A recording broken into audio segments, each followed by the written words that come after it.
Are you truly stepping into the role of leader in your own life the way you know you're meant to? What shifts would unlock your full potential? It's time to explore those answers with the host of Sacred Leadership, intuitive business coach Sherisse Alexander.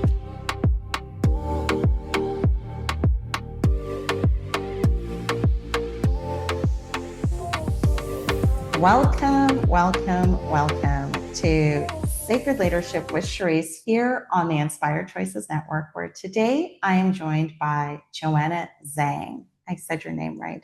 Your last name, Joanna? Yeah, perfect. Thank you. Beautifully.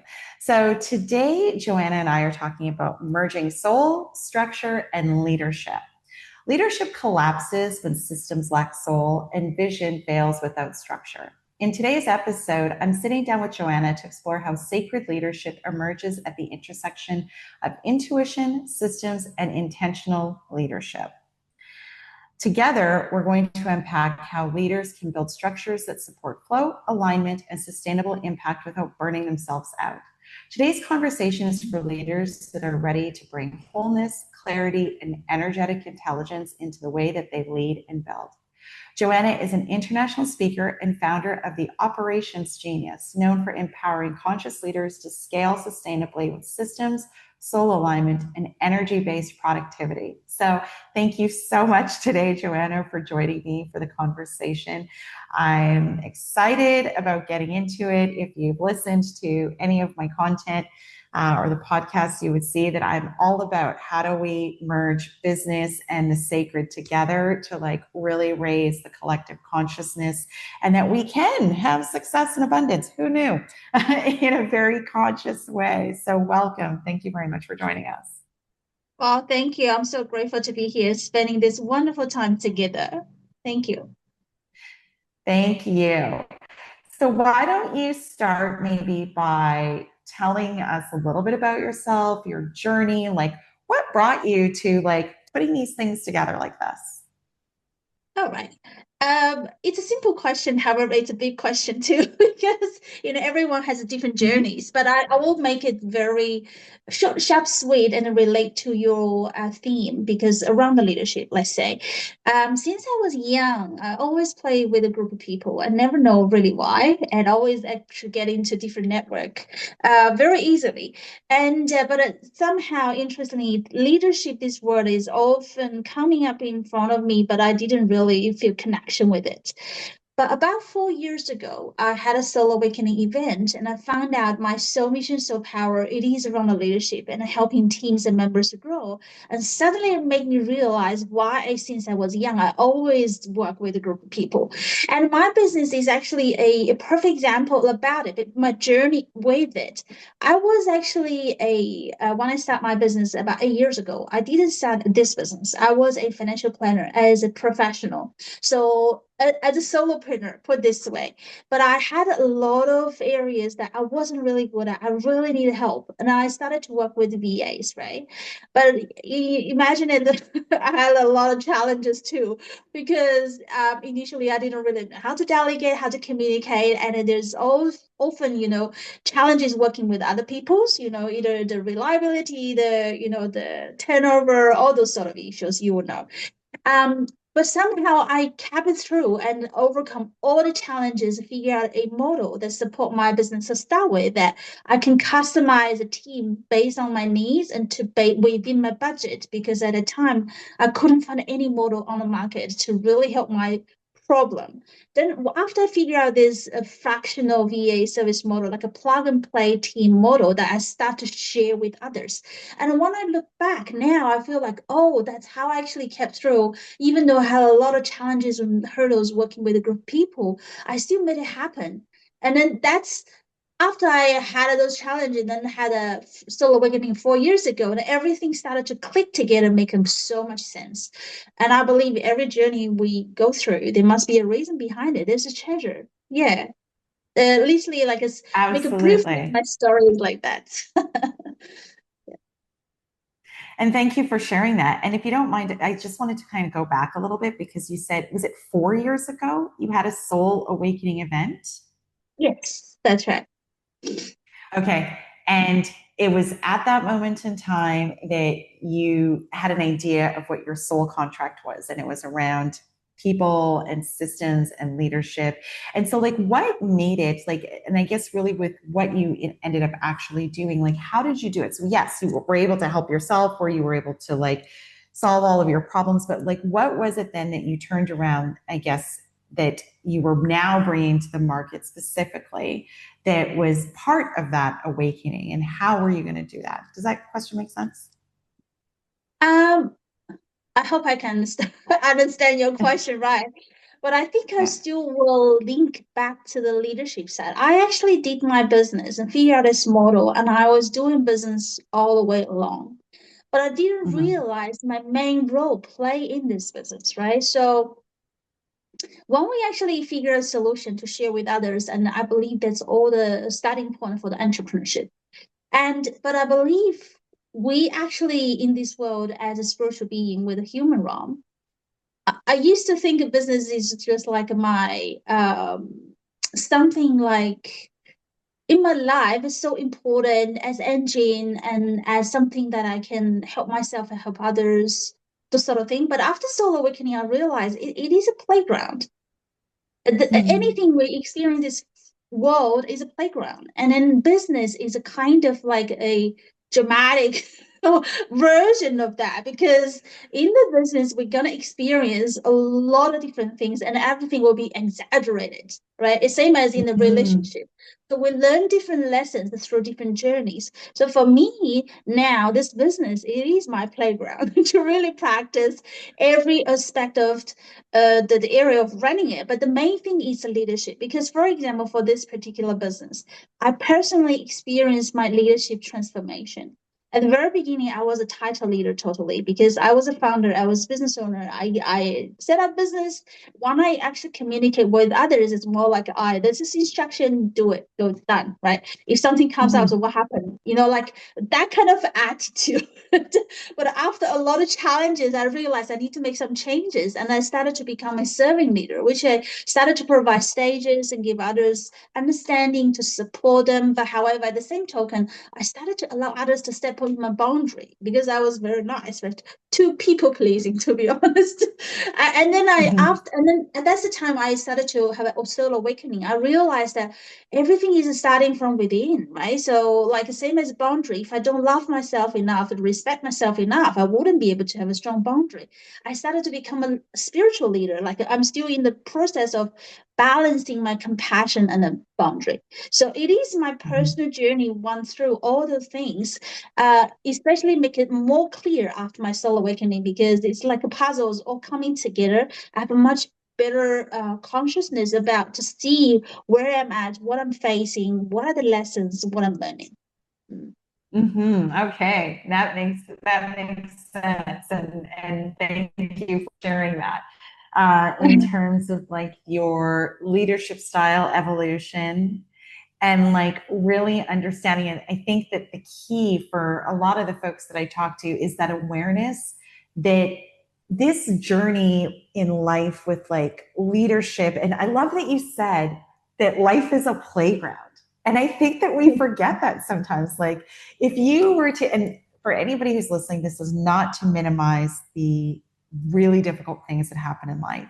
But if we zoomed Mm. out and when life is all done and you're maybe, let's say, replaying the experiences, all of it is a playground. It's like you take bits and pieces from different experiences, and it's like you're collecting tools that you're, or resources or experiences that you're going to use later on down the road in some other game that we're playing on the playground, right? And I know it's sometimes really hard to remember that when life is really kicking you, but I love that you said that because that was recently an awareness of mine as well. That, like, maybe we just take this way too seriously. Maybe we're just supposed to have way more fun with it than we are actually having. So thank you for Yeah, bringing that up. thank you. Um, when you talk about sacred systems in your work, what does that mean to you? System actually in our mind, and when we hear it, is very logical, right? And it is in a way, it's like a skeleton structures. One actually added sacred in front of it now, because I realized before my soul awakening, I purely rely on my brain, to be honest. I use it too much. I studied and learning and I have trainings and I use everything over here to come up with the strategies and figure out the solutions. So at that time, before I was really had awakening, um, yeah, basically every single thing was very logical, and then it's ego based, which means that Mm-hmm. ego, actually this word, it's a double-sided sword. Ego it's a mechanism or to help us to protect us, but a lot of time the Mm-hmm. ego is based on the previous experience and knowledge to do something. We have a lot of preconceptions, like when something comes up we will have those limitation or structures to shape certain things certain ways. um, but because of that, I actually block a lot of unlimited possibility, to be honest, because I was purely based on Mm-hmm. what I know. But there's a lot of things I don't know what I know. I don't know what I don't know, whatever it is. You know what I mean? And then Yes, I after do. Soul Awakening, um, you know, I started to transform and change my main part of the process is not the brain, but the heart. I started to Mm-hmm. feel first. I feel first about, for example, in a business situation, if something comes up, instead of using brain to judge for certain situation, I started to feel, understand what exactly happening there, what is around, different party involved, what's their lesson behind it, what are the space I need to give, and in order to really uplift performance or everyone's growth, how can I structure certain things to support it? Um, Mm. so I started to use heart as a feeling first, but I don't mean that I don't use brain anymore. Brain only kicks in when we use logical to structure certain things. They started to work together. So that's why I call it sacred system. Mm. I love that. And that you put it like that. So if I was to say that, what that really means, and thank you for adding all the context around the structure. And it sounds like you and I probably have led in previous versions of ourselves very similarly in terms of like logic. I'm going to intellect my way through this. I'm going to just focus on what I can build with this versus Yeah, heart centered first. And so yeah. I think, to summarize what you said, a sacred system is, it's feeling into what is really needed before you put the structure in place to support that. So we feel into what people need first, or what the system what the system needs from a heart centered perspective, before we put the structures in place that support that. Is that a good summary? Yeah, 100%. Also, I wanted to add something is that when we put a sacred, other than the heart center, there's another layer. It's about the truth. So because let's say if the divine is both truth and love, the part we talk about was the love part, but there's another part about the truth side. So when Mm. we actually design the systems, we need to consider what is the truth behind. I give you an example, like in our business, like there are some team members are doing good jobs, but sometimes they will have some red flags or certain behaviors, not really working with others well, right? So, but it doesn't mean that we can't work with them. It's just like they have a room to grow. And during the stage when I was in the servicing leader, as I mentioned, they step on my boundary, right? So based on this situation, and actually our leaders in the team, they actually bearing the emotional stress as well when someone shows up these Mm. kind of symptoms and patterns. So I started to design a system that how can we actually recognize where they at and also give them a room to grow, right? And I started to Mm-hmm. reflect the truth behind, like say, if we have a good karma or bad karma in the universe, I designed something based on like that. So, for example, we have an internal award system called a leadership board. So we have a certain different criteria to recognize for the good behaviors, also let them realize if they have red flag. So we create a score system that they can actually, it's like a game where it's like they can upgrade and they can actually downgrade as well, like based on their behavior from time to time, according to our structure and guidelines.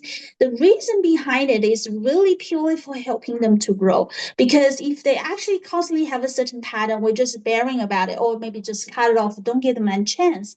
For them, for us, is missing the opportunity to grow together. However, given this Mm-hmm. system, I have an example. We had a team member used to work with us a long time ago, and then recently she came back. She's still showing that pattern. With this system, now I have this system, she actually grew out of her pattern and started to step into her position again. And I'm really happy that she can see at the bottom the letter, she actually grows, right? Of course, it's like a growth in any journey where it's all like a spiral. We go up 10 steps, maybe come back, another Mm-hmm. 3 steps, and go another 12 and then come back another 5. So it's normal. I mean, I made our team members realize that's common journey. But as far as we have intention to grow, there's always something that we can work on. So the sacred system, but that system is based on the truth about Mm-hmm. what is the true compassion. True compassion is not about I allow you to do whatever you wanted to do. Based on that, we need a certain structure to support, so to help us as leaders, especially to remove those emotional draining layer, to really go according to the structure, to guide team members, and team members know what is a boundary as well. So as it comes from the truth behind it, the true compassion, it is to use different ways to love. It's always coming from love. It's no punishment or whatever it is. It's all from love to help certain people I to understand. grow. Yeah, I understand that. And we are going to continue talking about these systems and alignment. And I don't want to forget, in fact, I'm going to write it down. Oh, yeah, sure. Learning. Yeah, I'm going to write it down here because you were saying something about love and I want to come back to that, but we're going to take our first commercial break. We will be right back. Sure. Thank you. Leadership isn't reserved for CEOs or world leaders. It's something each of us is called to embody in our own lives. But how do you awaken that inner leader with clarity and confidence? On Sacred Leadership with intuitive business coach Sherisse Alexander, you'll discover powerful tools and spiritual insights to align your words, actions, and outcomes. Tune in every Wednesday at 11 a.m. Eastern, 10 Central, 9 Mountain, and 8 Pacific, right here on InspiredChoicesNetwork.com.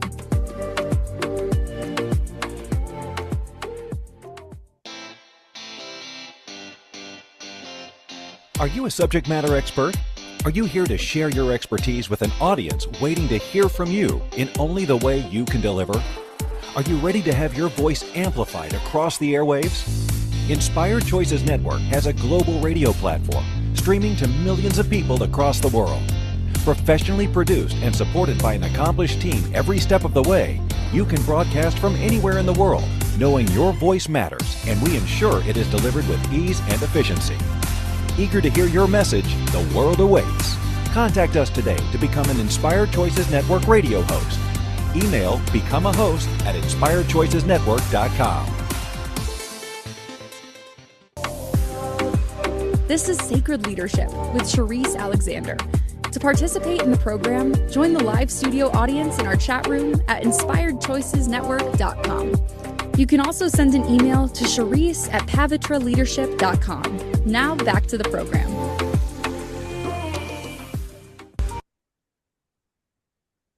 Welcome back to Sacred Leadership with Sherisse here on the Inspired Choices Network, where I am joined by Joanna Zhang, and we are talking about merging soul, structure, and leadership today.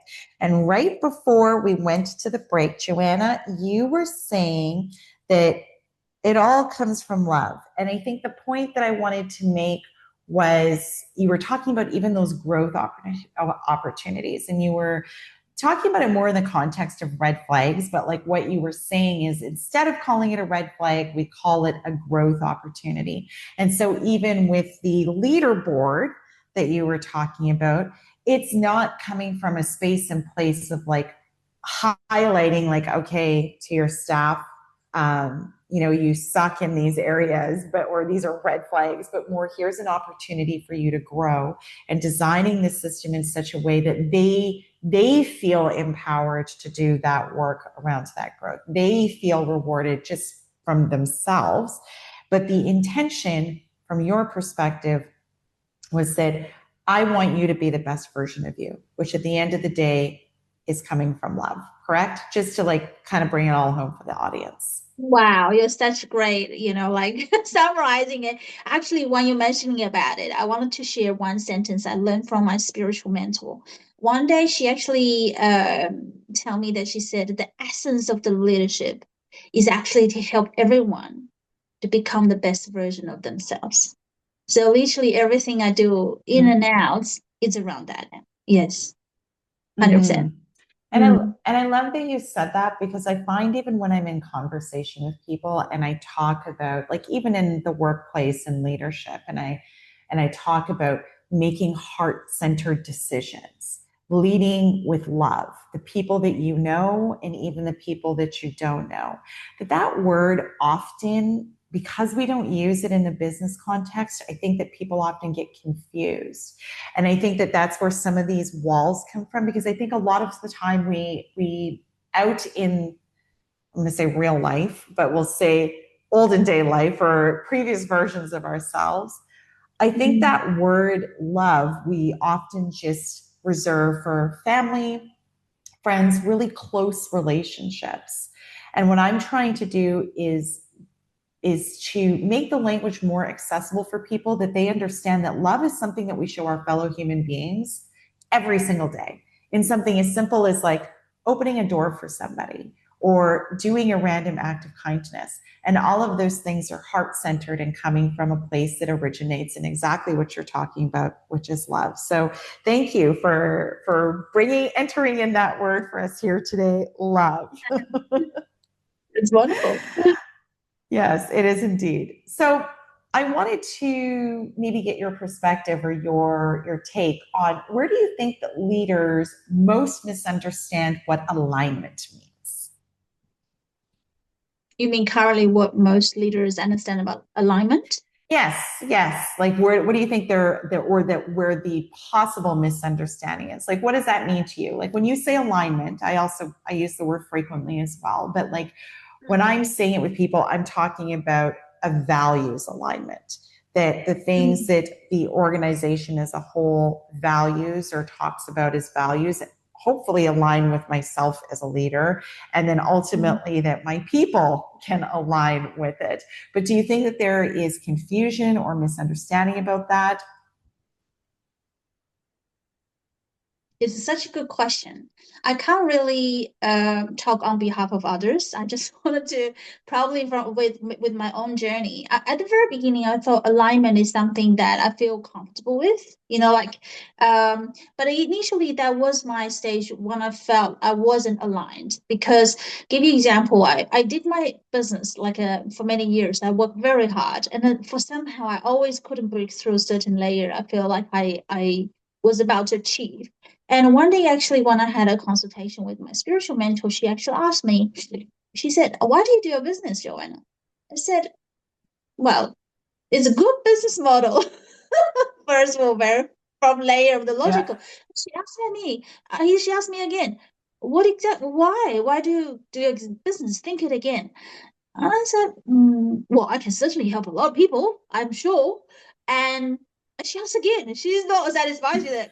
She's not satisfied. She's just guiding me through. So think again. Why do you do it exactly? And at the time, because I go through the brain and go through heart, I don't think anymore. It's just like one word split out of my mouth. And I was in Yeah. tears. I was surprised. I said, "It's because of unconditional love." And the tears just dropped. And then she said, "That's right. Your soul knows the answer." So at that time, I realized a lot of alignment before, because I used brain to guide me. So at that time, I thought alignment means I was doing something I felt right or wrong. If I was on the track, I'm on the right track because I was using here. However, after that question, I realized I used to do business from fear base. Like I use brain to calculate or maybe to control and to keep the certainty, or I don't want to make mistake. All those sort of things blow out of a lot of the unlimited possibility. And I was on the transactional base because I was using here to analyze too much. But after that question, I realized no wonder I tried so hard. I did so many things. I still couldn't feel. There was blockage there. it is from spirit. I learned so many things. I went to so many different coaching sessions and strategies, and you name it. I got my master degree, all those certificates, but I did a lot of things. Still didn't feel filled. Somehow, there's all those combination of pushing so hard, but not aligned. It's like, and after that question, I realized I started to readdress my intention. From then on, I do every single thing from love, which means that I do business no longer looking at the dollar sign as a deal. I used to be like that, to be honest, but now I start to look at every single person, like my client, as a soul. Where are they now? What are they facing? What are the challenges? What are the problems? How can I actually truly help this person? Caring for this person. So since I changed the intention, my business just like it's totally like an energy shift. That blockage is gone. For me, alignment is like a truly what we do, our intention along with our action is 100% aligned with what our soul is here for. So for me, that's a true alignment. It's no longer right or wrong. There's no right or wrong anyway. It is all different perspective, and people go different ways, bearing different consequences. Like what I used to be transactional, I was bearing all the fears and the controlling, all those external validations. But now I switched into in the word, like a go from love, go with giving, and then win, and helping each other to grow together, uplifting together. It's different energy, totally. One is contract, one ending, and then looking for, really explore a lot of potentials, have unlimited possibilities from love. I love the way you're speaking on this, because it's like I'm totally feeling your energy and I know exactly what you're talking about it. And I think that even when you talk about the success that your business had, it's because people felt that.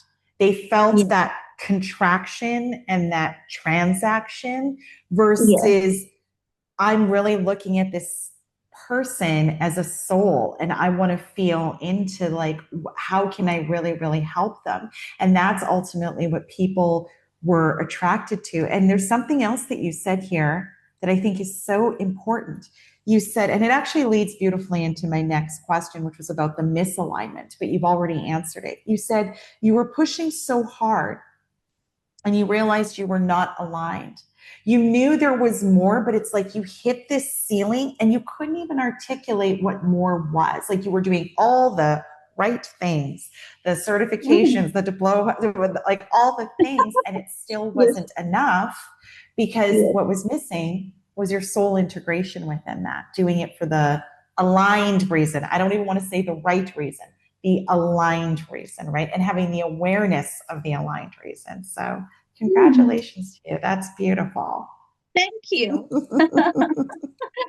Because you know what? Because then it feels, well, just because then it feels so good, right? Because then it doesn't feel like, again, pushing so hard and still not having that alignment, which can become very, very frustrating, truth be told.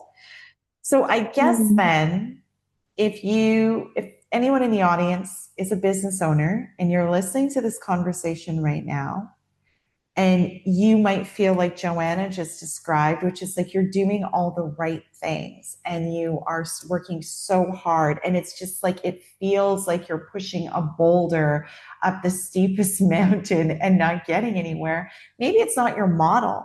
Maybe it's what your why is, right? Like, why are you actually doing your business? Forget it's a good model. Forget you can make really good money off of it. Forget all of those things. And Simon Sinek wrote a book about it, right? What is your why?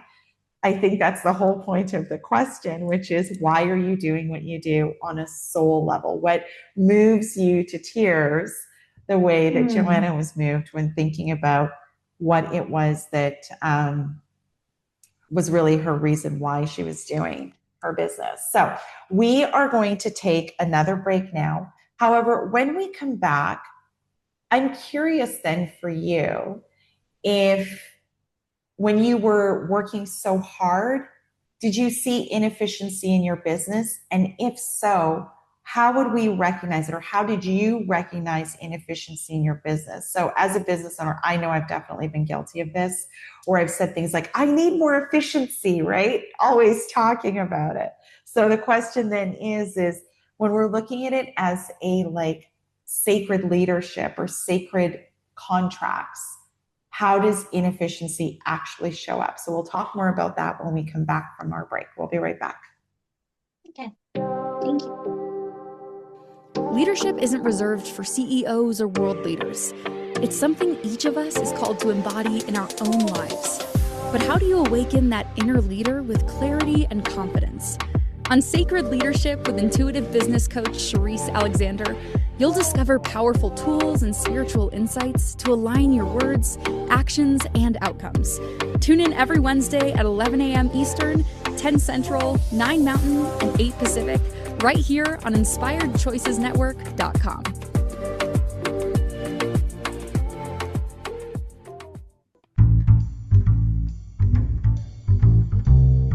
How wonderful would it be to carry your favorite Inspired Choices Network host with you throughout your day? Well, now you can. Inspired Choices Network now has its very own mobile app.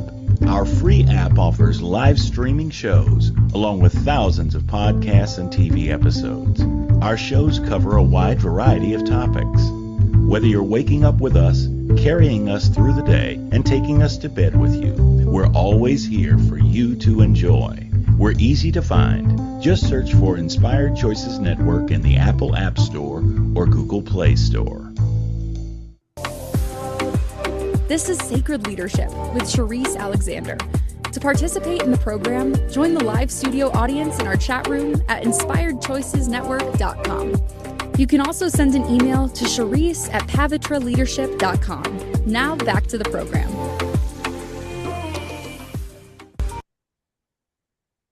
Welcome back to Sacred Leadership with Sherisse here on the Inspired Choices Network, where today I am joined by Joanna Zhang, and we are talking about merging soul, structure, and leadership today.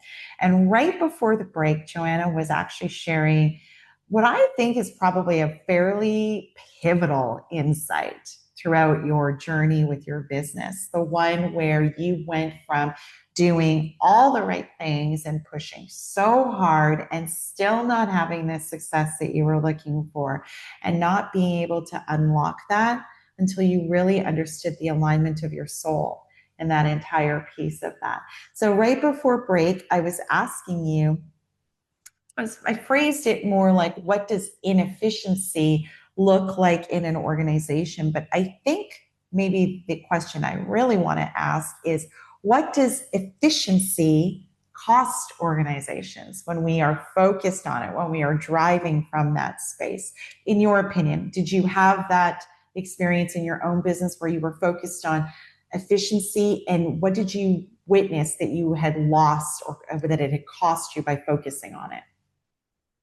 While efficiency, I think it's literally, let's put it this way. I think if we set an intention right, it's like an engine, right? So we started to turn on this machine. And efficiency is about how to run this machine effectively. It's more like when we actually have certain input and we can create a certain output, aligned output with quantity and quality. Let's put it this way. So if let's say we set up this intention, but without those efficiency in place, well, it's a different journeys that we can be on the way. Maybe we can go to different destinations at different speed, like a different space, whatever it is. Everyone has different pace. I think this journey is not about a fast or slow. It's about how much we've learned during this journey, right? So, Yeah. but efficiency I can see is an accelerator. It's something like a smoother, something like a part of this machine or this game to running together as one part of the important element. I put it this way. But I think recently I got a perspective on this efficiency, because I used to feel like I used to be like a super busy. And busy means like I'm doing a lot of things, but it doesn't mean I was efficient, to be honest. Yeah. And a lot of time, probably the misconception, people feel like I'm really efficient because I'm doing a lot of different things at the same time. But at the time, I was feeling it was like I felt energized. However, I was like pushing myself too much to a certain stand, make myself felt I was efficient. I can do things so Mm-hmm. fastly like this. But because if it wasn't aligned, a lot of actions is actually kind of wasting time. I recently started to figure out what Yes. is wasting time, literally. Like, Yeah. and I used to actually put all my time and effort on something that from fear based and from proving myself, from like pushing hard and then to going to somewhere that for external validation. All those actions looks like very efficient in a way, but at the end, I didn't get a fulfillment I wanted to. And at the end of the day, the success for me now, especially, is miss happiness. True happiness is not just short term pleasure; it's long term happiness of growth and fulfillment. Mm-hmm.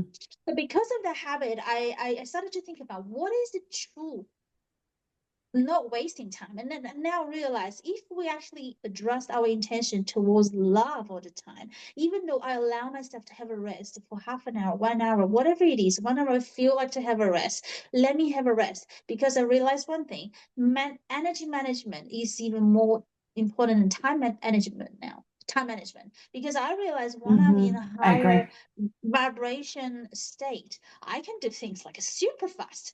But if my Mm-hmm. energy is low, the same thing, it'll take me ages to get it done. I'm not feeling good. So I started to really go with my energy flow during the day. I started not feeling guilt about, sometimes I want to have a rest and I want to have a break. I wanted to have a blank, and I don't have to always be provide output. I don't have to be always be the one uplifting out there, even though I'm a leader. But I think the leadership at the end of the day is a self leadership. And it's to start from love and self love. Everything started from ourselves. Imagine that if we don't have a support and understanding, compassion and forgiveness, everything for ourselves, how can we have that for others? We can't give Mm-hmm. something we don't have. So I started to use all the time and energy now to go inward, to go give all the things to myself, filling my own cup first. And anything overflow, I would just naturally go to others with unlimited energy. So when I'm actually in that state with that right intention, like a love intention, I started to generate or uplift and unlimitedly, I would say, Mm-hmm. and then with the flow, certain structure at the back as a boundary to protection, but the main motion is a flow. So I would Mm-hmm. say that the main effectiveness now is really the efficiency to see where is our energy state like and respect Mm-hmm. it and go with the flow and the rhythm to allow us to have all those um, breaks in space to adjust and then to Yeah. deliver. But because my true experience is that I can all be more efficient than before, to be honest. And it's Yeah. and I really appreciate that you put it like that, because I literally just doing another podcast and I was talking about exactly what you just said, which was Mm, talking about designing my life in such a way that, because you're right, and I've been witnessing this with myself as well, that like when I'm in something and my energy is good, I ride that high energy and I can do so many things. I'm just like, I did this, I did yeah. this, I did this. And I'm not, taking my day and like scrolling and like trying to like just fill time with a whole bunch of other stuff. I'm so locked in on what I'm doing that because my energy, I'm in that flow state and my energy and my vibe is very high, I am naturally very, very efficient or Yeah. productive, right? Versus Mm, looking busy, which is another thing that I was talking about, which is, I don't even love that word, because that word to me, just everybody uses it and they throw it out there like it's a TikTok, right? Like I'm so busy and so busy.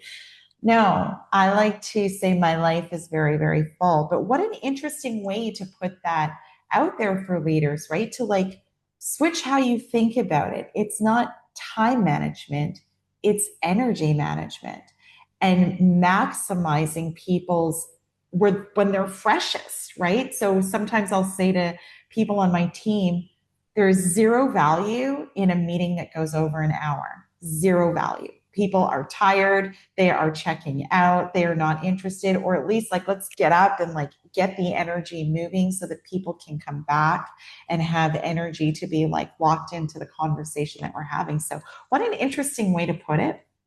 I would invite the audience to think about energy management as a leader versus time management, which is very, very, I think anyways, a very different way to think about it. And then I imagine with that, then you're also managing burnout, which people are talking about more and more these days, right? And I imagine your systems effectively help navigate that and how we avoid burnout, right? By doing things such as rest. Yeah, that's a very important part, because most of us went through the entrepreneurship journey and then coming about the state of the burnout. I personally experienced it too. And I realized that burnout is actually a lot about emotions. A lot of times we actually putting those mental prison into ourselves give us a lot of frustrations and burnouts emotionally, not just physically. Physically is a business we talk about. We put us in the situation, looks like a fulfilled, but it's actually make us busy and feel like we're doing something. That's physical burnout. At the same token, there can be emotional burnout as well. Like, why I'm not going to somewhere I'm gonna do, I'm just so hard and I'm so tired, overwhelmed, all those kind of feelings. And besides this physical and emotional burnouts, I realized there must be a spiritual lesson for us to learn over there. Because I used to think body, mind, soul, but spiritual mentor actually mentioned to me that we need to reverse that now. Everything we started to like a spiritual realm. Once the spiritual realm lesson, we figure out what it is and then to learn and improve on it, our emotional will gradually change. And then we embody it. It's like up to down. It's no longer down to up. Like that's how it felt like pushing. Pushing is like we don't know the roots, but we're trying different ways. Of course, we're gonna trial and error this and that. But I realize there's very effective, efficient way now even for us to really grow is that from spiritual realm first, figure out the lesson, and then reflect on our thinking and emotions, respect it, and then embody it. Oh, that just makes things so effortlessly smooth. It doesn't mean there's no challenges. Is that challenges no longer a matter? Because I realize now I used to afraid of challenges. I don't like challenges. I block all the challenges out. But one day I had this session with my spiritual mentor. She mentioned one sentence, and I remember till now. I want to share with everyone. And she said, the true self-love is actually to experience the self-value. I used to think though, self-love is to prove I'm loved, this and that, but no, it's to experience self-value. Imagine that if I block out all the challenges, I wanted to be safe and put limitations, how can I experience all different things, right? So now I realize that for me, is just an example. My spiritual lesson is that I want a certainty, I want a safety, so I get controlling freak. I block out all the opportunities for myself. I started to learn the lesson. I started to embrace challenges now. So whatever comes up, I believe I can have something, learn something from there. It's no longer a success or failure. It's just a journey for me to grow. So there you go. So literally, I found ways to, grow up. I love the way that you phrased that and that you framed it, because you said instead of body, mind, spirit, which is very much the other way, your spiritual mentor said, no, it's the spiritual lesson first, then we go through the feeling of it, and then we embody it. And the feeling of it is, I guess you could say, learning the lesson, or like feeling and thinking your way through the lesson, right? And then we embody it eventually. So the question that comes to mind, like, you made that sound so easy. You're like, it's no problem. You're like, it's spirit, my body. It's very easy once you get it. And so now I'm actually going to look at my own challenges the same way, because I feel like I'm a little bit like you, and it's like, oh gosh, here's another challenge I got to go through. And I'm really like working out these spiritual muscles, and I'm tired already, versus, okay, spiritual lessons, come on, right? And so my question is, it's like, for somebody who's very new to this journey. And I want you to think about it. We're going to go to break, our last break. But the question I want to pose is for somebody who's so new and they hear that advice. No, it's not body, mind, spirit. It's spirit, mind, body. And it's so easy. How do they even figure out what the spiritual lesson is? Because I know for myself, and I've been doing this now for years, I will pose the question of like, okay, what are you trying to teach me? Like, what is the lesson? What is in it for me? Like, why is this happening? Okay, I get it. I've seen it over and over and over again. So I get that there's a lesson here. How, for this person who's brand spanking new, how do you figure out what it is? And what's the journey that you go through so that you can do it the other way? So we'll take our last break. And when we come back, please tell even me, how do we do that? Okay, let's do that. Okay. Leadership isn't reserved for CEOs or world leaders. It's something each of us is called to embody in our own lives. But how do you awaken that inner leader with clarity and confidence? On Sacred Leadership with intuitive business coach Sherisse Alexander, you'll discover powerful tools and spiritual insights to align your words, actions, and outcomes. Tune in every Wednesday at 11 a.m. Eastern, 10 Central, 9 Mountain, and 8 Pacific, right here on InspiredChoicesNetwork.com.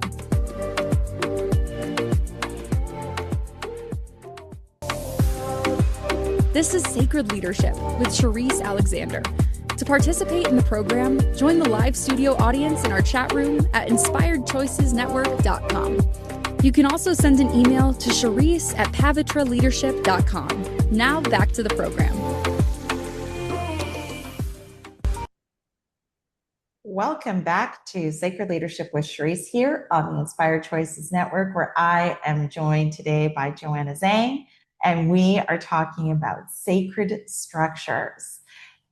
Merging soul, structure, and leadership with Joanna Zhang and myself today. And at the very center of this entire conversation, we've been talking about sacred structures and soul alignment, and the conversation is super juicy. And right before we went to the break, I was asking Joanna, because she said something so easy breezy. She said, it's so easy.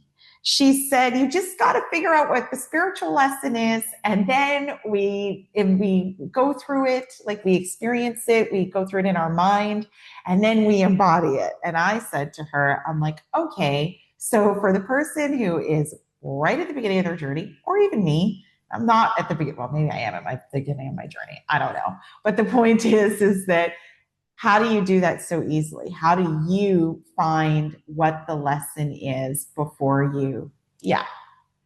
Okay, I can see that. Yes. I don't know how, but Joanna is muted.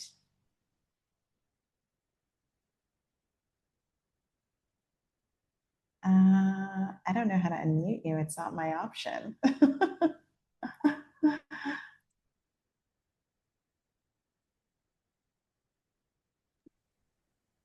Okay, there you go. There you go. Oh, I'm good now. Thank you. Sorry. Yes, you are. So Honestly, sorry. it's my fault. I need to mute myself to cough. So I didn't know I could. Oh, yes. Yeah, no All right, problem. thank you. That's okay. We're back. Thank you. First of all, I need to really clarify when I say easy. It doesn't mean this this journey is easy. It's extremely hard, to be honest. However, what I mean is that I used to learn things from my own lessons. Like I have a certain patterns, right? And I go through, and then I do it again and again, getting stronger and stronger and stronger, and then until I hit the wall. It's like, what did you say? Why? It's like this. And even by then, I couldn't really realize what I was trying to learn. What I mean easy is that after I had a soul awakening, I used to be like a headless flies, in the dark room. I was hitting here, hitting there, try this, try that. I couldn't find out the way out. But now after awakening, it's like there is a light coming through the sky. There's crack the light coming through. I started to see the light. I started to see the directions. I started to have a find a way out. That means for me is because if we do from spiritual downwards, spiritual, emotional, physical, it becomes easier for us to learn the lessons other than bashing our head on the walls all the time. That's what I mean. However, this journey is not easy at all, because imagine we actually play a game. We actually put in the coin and I wanted to play a game, and this game is actually into different levels all the times, right? So we're from easier to hard, whatever. Experience self-value, right? As we mentioned. So the game is gonna get harder and harder for sure. For sure. There's a lot of different lessons we can learn and upgrade ourselves. But the way of that is that you asked me the question how to do it, right? So actually, the soul awakening I experienced 4 years ago, the main part is not just finding our soul mission, soul power, soul purpose. The main thing our spiritual mentor teach us is to connect with our source. So we may have a different beliefs or different relations, but if we all here actually listen to this podcast, I believe everyone consciously believe at least we are soul, right? Or at least believe that at least there's something there. We don't know who it is, God, the universe, or whomever you call it. They're guiding us, or the spiritual team, they're guiding us. You may feel they're actually always there trying to guide us. That's why they give us different lessons or different ways to give us prompts, to make a feeling and to make a understanding. But a lot of time, because we're using here too much as a habit, the channel is blocked. So one day you're trying to send a message, we can't really receive with 5G or 6G. Maybe it's only 1G or 2G.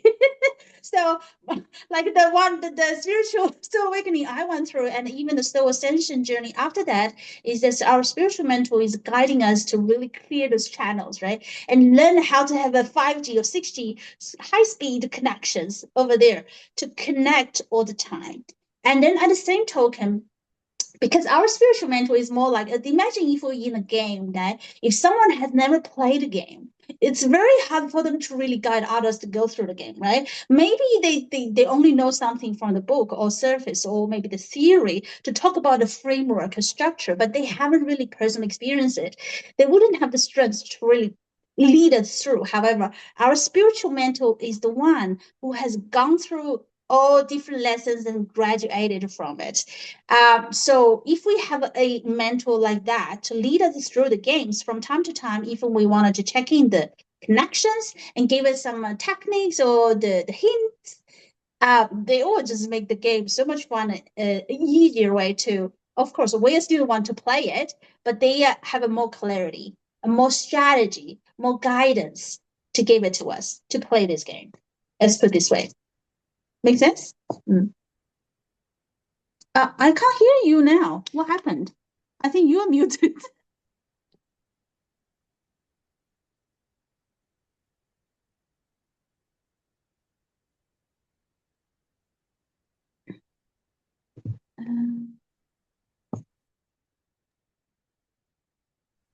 I think from your end. Yeah, good. Can you hear me back. now? Yeah. Yes. Sorry. I don't know what happens there. I was just about to say, thank you for clarifying that piece, because I was like, oh, she's got the answer, because she just said this was so easy. So why have I been feeling so challenged? But it's good to know that, no, and what a great analogy that you just gave about, and it makes sense, obviously, right? Because you use the analogy that, if you look at life as your playground and this journey as your playground, or even a video game, as some mentors will call it, the higher up you go, like obviously the first lesson or the first level in the game is not so hard. It's when you get to level 300 that it's increasingly harder, because we've really been exercising this spiritual muscle. Now, we only have literally I lost your voice again. I can't hear you. Sorry. That's okay. Can you hear me now? Yes, good. Okay, so I said I've got one question left, and that question. Oh, I mean, I can't hear you.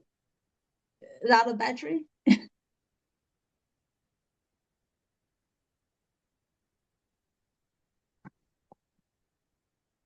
Okay, can you hear me now? Yes, I get. Okay, great. You know what? I was going to ask you how you see organizations evolving in the future, but we only have 3 seconds left. So I just want to say thank you so much for joining me today. And I can't wait to connect with you again in the future. Thank you. Yeah, likewise. Thank you. Thank you for listening to the Sacred Leadership Show.